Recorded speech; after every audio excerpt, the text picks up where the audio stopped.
Hey guys, welcome back. Hope you're having a good day today. It's going to be a good day for me. It's early. I want to get this video out. Um,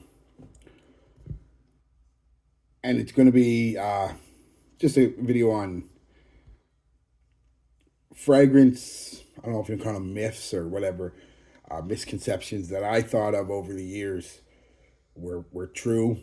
But as my journey of collecting and wearing fragrances has gone on over the years, come to find out they're not true for the most part.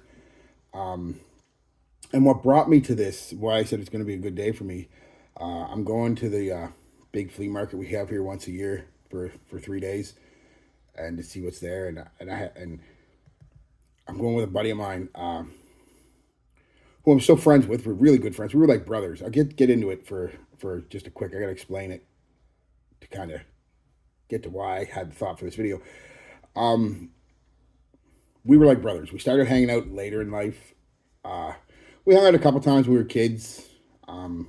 He would come and spend a couple days with a friend of ours down in the park, but we never really. It wasn't until after high school, believe it or not, we were 18, 19 years old, right after high school, and we both got a job at the same place that we started hanging out. We realized we had a lot in common: video games, cologne, girls, of course, and so we started hanging out. We quickly gelled, man. We became like, when I say we became like brother, we were more than friends. We were like brothers. I mean, he would, he'd show up at the house. I wouldn't even be there. He'd show up. He'd sit down, start playing a game. He'd borrow a shirt, and or I'd show up after he's already there after work. And hey man, what's going on? Ah, not much, brother. All right, well I'm gonna have a nap. Wake me up in an hour. We'll go do something. All right. So I mean, like brothers, like tight. And then he met a girl and basically got married, and I moved away and stuff. We always kept in touch, and we still hang out whenever we can, but just usually for quick cups of coffee and stuff like that. And go out for a half hour, an hour, maybe two, and have a cup of coffee and talk once or twice every couple months if we're lucky. Just because we're adults and we're busy, but we're still tight. And I got thinking flea market's coming up, and I messaged him last week. I said, dude, we should, because we used to go to the flea markets quite a bit, and swap meets and things like that just for fun. And I said, dude, we haven't gone to this flea market, and it's been almost 20. It's been 20 years. The last time me and him went to a flea market like this, and we've gone to local flea markets and whatnot, but we used to go all the time to. Hey, what do you want to do today? I don't know. Let's go to Moncton, which is an hour and a half away type deal. Just something to do. Let's go to Fredericton, an hour away. Let's go here, there. And we do that all the time. And then, like I said, life evolves and priorities change and stuff like that. So blah, blah, blah. But I was like, I'm going to message Jay and see if he wants to, do that. Because the last time we were there was like 20 years ago. He was like, oh, let me check. You go check with the wife, of course. If we're going to see if any plans or anything. And it's cool and stuff. I said, all right, let me know. So anyway, long story short, he calls me the other night. He says, yeah, man, we can go up Sunday if you want. I'm like, cool beans, man. We'll go up Sunday, and it's going to be fun, road trip. We haven't done this in not a super long road trip. It's only 40 minutes away, but it's something we haven't done in, like I said, 20 years. And we got talking about the last time we went and a couple of things I found. I found this there, that big Avengers package, original Avengers, there for like $40 a time, which was like 1999, 2000. Yeah, so I still got that. But the main thing we got talking about is because it was just funny because we stopped at Zellers. And for those of you who don't know, Zellers was like the Canadian Walmart before the Canadian Walmart showed up. And I bought a cologne there. And it was it was hilarious because we talked about it. And then I got it in the car and I sprayed it on. And I thought it was super weak. So I did like 30 sprays with it. And he said, man, it's way too strong in this car, dude. You stink. You joke around with buddies. Ah, fuck you, man. Fuck you too, you smelly bastard. And that cologne was this one. We stopped at the Zellers, and I bought the whole line of it. Adidas Sport Fever. Apparently, this is worth a fortune now. People tell me I should sell it, but it's got memories like the one I'm talking about now to it, and I'm a collector, and I'm not going to sell it. I generally don't sell anything for the most part. I am in the process. I do some trades, and I'm in the process right now of. I should say in the process. I've just started. I listed something on Facebook. I'm trying to trade it locally, and that's. I've got backups of backups of backups. You know what I mean? Like most collectors do. I've got like 3 bottles of this. 1 million cologne. I figure I'm never going to use 3 bottles of it, so I'll see if I can trade one of my unopened bottles of that. And same as Pure XS, I've got like 3 or 4 bottles of this. And, I'm not going to ever use. So I'm in the process of trying to trade them locally. See, I'm no big rush to trade them, so it's not like I'm going to get rid of them or anything. But I don't generally sell. I'll do some trades of backups that I have, but I do from time to time. But it's just something that not my thing. But anyway, that's besides the point. So yeah, I bought this. I also had the body spray and the body wash when I bought this at the time. They've long been gone. But I'll do a review of this because I'm going to wear this today because seems appropriate, right? But it got me thinking about how weak I thought it was so weak, and I had to reapply that's what brought up this thought in my head is like, what about like as I've gone on, what have I learned about fragrances or debunked in my own experience? So I'm going to give you a bit of a list, some fragrance misconceptions that I thought were true over the years that weren't. Some of them are intertwined, some of them won't. But let's get right into it now that I've wasted 6 minutes of your life talking about my memories. I love memories. First one, I think a lot of people thought when they were younger, and especially, and a lot of this happened pre-internet, because once the internet came out, you started being able to Google stuff real quick, and well, not even Google, it was more Yahoo then, but you were able to search for stuff and find out the actual facts and the truth about it. Is when I started to learn, and I was, like I said, in my late teens, early 20s before any of that happened, so 20 years ago. So a lot of these I believed up until 20 years ago. So, some of them I didn't, some of them I was really young, but, I'll talk about them. And then the first one is EDT, EDP, Parfum, Aftershave, all smell the same, just different strength. Like if you had this as a EDT and an EDP and an aftershave, they smelled exactly the same, except stronger. Sometimes that is true. That is absolutely true. Sometimes that is just the way it is. But most of the time, especially lately, the last 10 or 15 years, an EDP is pretty much a different fragrance from the EDT, or the EDT is a different fragrance from the Parfum. Or now lately, the Parfum is a different fragrance from the Elixir, right? So I learned that as I went along. Another one that I thought was true, that isn't men's and women's fragrances from the same line smelled similar, just more masculine and feminine, but similar. And what I mean by that is, let's say again, we had this, 1 million, we'll just say 1 million. We won't say 1 million cologne, but 1 million for men. Smelled similar to 1 million for women. Just the men's one was probably a little woodier, darker. The women's one was a little more floral, but at heart they were similar. Not at all. We all know that. That is not the case at all. That I learned relatively quick. That was more one of the younger ones. Fragrances last all day and night. No need to reapply. This might have been true when I was younger, and that's why when I was younger, I'm talking pre-teenage years, when my dad would put something on, or his friends, or my mother. Fragrances were probably, well, they were stronger back then. They did last longer, different ingredients, all that stuff, so that they're not allowed to use today. So, it might have been mostly true back in the day, but today, even our strong ones are generally only 7-8 hour fragrances, and you've got to reapply if you want a full day out of them, right? So I learned that over the years, that that's not always the case. Here's one that I think a lot of you guys still might adhere to, and it's one I adhered to right up until Christ, about 10 years ago, honestly. 3 sprays no matter what. You put your shirt on, you put a spray, and a spray. That was it. Didn't matter what kind of fragrance it was. Didn't matter. 3 sprays, max. You didn't do any more. Which is a good rule of thumb for fragrances. But we all know some fragrances require one or two, some fragrances require 10. It's just the fragrance. But yeah, that was the rule of thumb. That was the urban legend type deal. Like, you only put on three, didn't matter what. And we all know that's not true. Here's one that I think a lot of you still think is true, and it's not. Fragrance is an aphrodisiac. You're going to put this fragrance on, you're going to smell so good that girls are just going to instantly get tingly in their no bits. Nipples are going to get hard, Not true at all, guys. Fragrance is not an aphrodisiac. Even the ones that claim to be and have hormones and, all that stuff.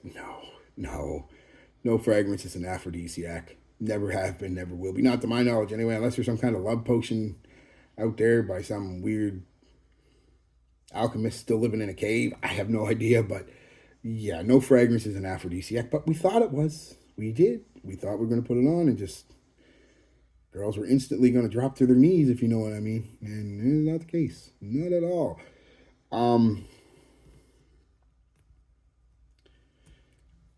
The only types of fragrances, and this was when I thought really young, and I learned pretty quick that there was other ones, pre-teenage years.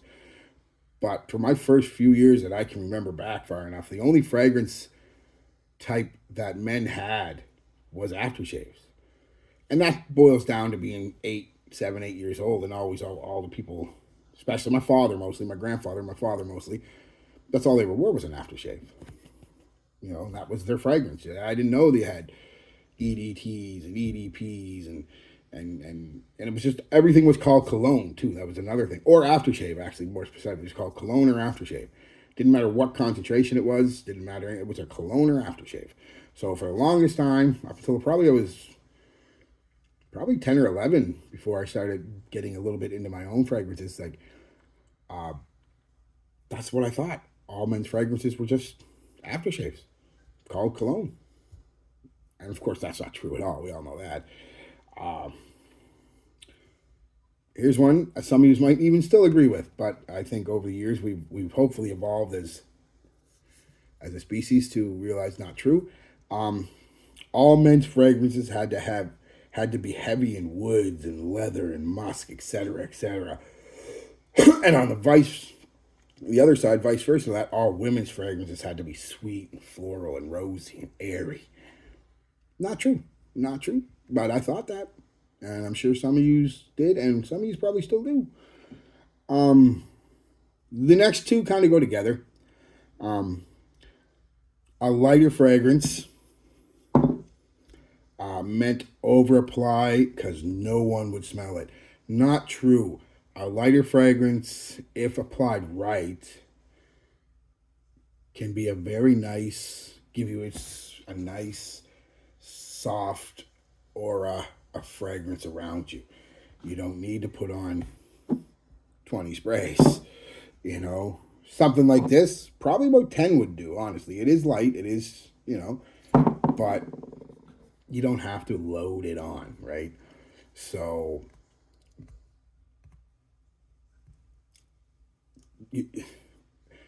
those types of fragrances aren't meant to fill up a room, right? So, which brings me, like I said, to the next one that kind of goes with it. If you didn't walk into that room and immediately everybody smelled your fragrance wasn't working. Wasn't strong enough, wasn't loud enough.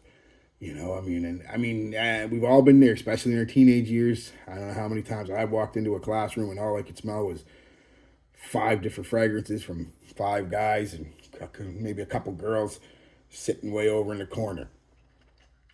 It's like, and we thought nothing of it. It's like, whatever. And poor teachers. Oh, they must have taken Advil for the headaches, for God's sakes, we were giving them. Because we would load the shit on, 14, 13, 14, 15, 16-year-old boys and girls. And it would be a strong fragrance too. Something like this. We then put our clothes on after gym. And then at the end of class, because why not, we're at our locker. So we stunk. No, I'm glad I learned that wasn't the case. But fun memories, right? So yes, didn't Don't have to instantly. I've said it before and I say it again, and I don't know who to credit the quote to. So if it's you, I'm sorry, but fragrance should be discovered, not announced. It really should. You shouldn't walk in somewhere and have people almost instantly smelling your fragrance, unless they're a foot or two away from you. You know, people halfway across the room saying, "Who stinks?" So no, no, no. Um, One some of you might still do. I hope not, because it is quite a waste of fragrance. Is you'd go and you'd spray, you'd hold it as far out as you could, and you'd spray it a little high into the air, 4 or 5 sprays, and then you'd walk into the cloud. Doesn't work as well as just spraying on your skin and your clothes. I mean, it does work. It's not like you're wasting. Jeez, I don't know the percentage, but I'd say 75, 80% of that fragrance is just gone. You're wasting so much of it.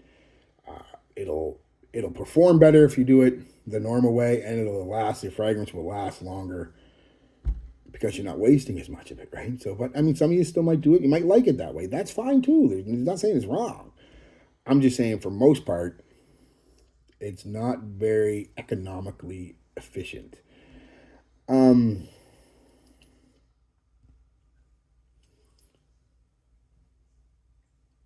this is one that I thought until, again, the internet really, in the early 2000s, really came to be, and you were able to research stuff. Um, Calvin Klein, Polo, Tommy Hilfiger, Adidas were the pinnacle. They were the best you were going to get. I mean, people forget how big Calvin Klein was, and still is actually, and Polo was, and Tommy Hilfiger and Adidas. You know, they forgot how popular, and how mainstream, and how just how big those companies were. They were the only real. You get the odd one like Davidoff and stuff like that, but for the most part, if you were wearing Calvin Klein, especially as a 14-year-old boy in 90, 91, 92, you were straight pimping, dog. You know, you were the man, and nobody could tell you different. Um, so yeah, of course it's not. And they're not bad though. I don't want to say there because you know me, I really like Calvin Klein and Polo. I think they're still, and not even nostalgia, they're still great fragrances. But yeah, they were the top of the line. Nothing was any better than if you got a Calvin Klein. So this is the last one I'm going to bring up, and I think a lot of you still think this. Maybe not a lot of you guys watching this channel, but a lot of men and women still think this. Expensive means better, immediately better.